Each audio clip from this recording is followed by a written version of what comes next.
I always liked these old groves. Through the early 20th century, Manatee County was a top citrus producer in the world. But it wasn't oranges, rather grapefruits from the Atwood Grapefruit Company's 96-mile-long groves that received global acclaim thanks to the shipping capability of their Palmetto packing house. These were seedlings, which means they planted the seed and these grew. These trees, you can see the ladders, I mean, huge trees. Over time, development squeezed the citrus groves until there was no longer enough supply for those packing houses to operate. Over the years, we've seen a lot of consolidation, and the packing houses have slowly, or in some cases, some areas quickly disappeared. Mixon Fruit Farms is Manatee County's last remaining citrus packing house, and their facilities are only quiet right now because the fruit is out of season.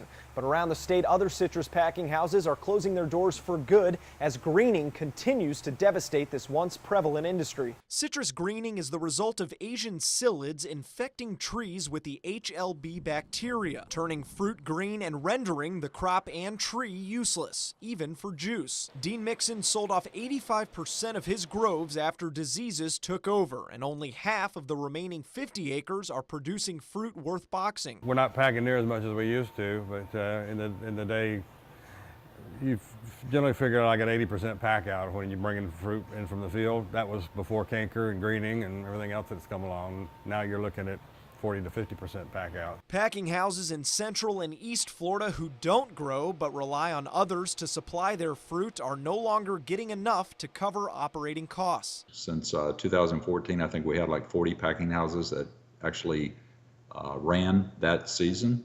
And this season, we had 26 that actually opened and ran fruit. More than $200 million have gone towards citrus greening research from the state and federal government, including $8 million lawmakers like Bill Galvano fought to approve in this year's state budget. The impacts of greening are affecting every corner of our economy. But the industry is growing anxious, still waiting for that funding to produce something practical. Galvano is measuring progress from a different perspective. A few years back, we had maybe 150, 160 different potential programs that we were looking into.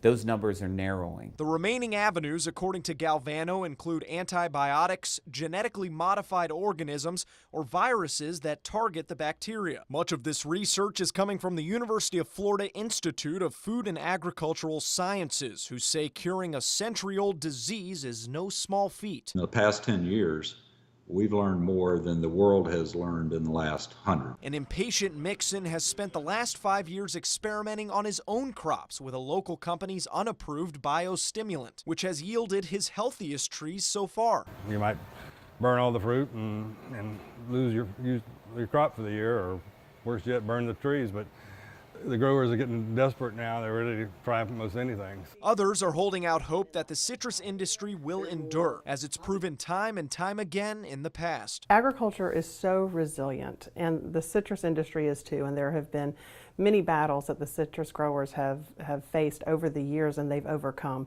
And I think this is just one more, a trying time for them, to overcome.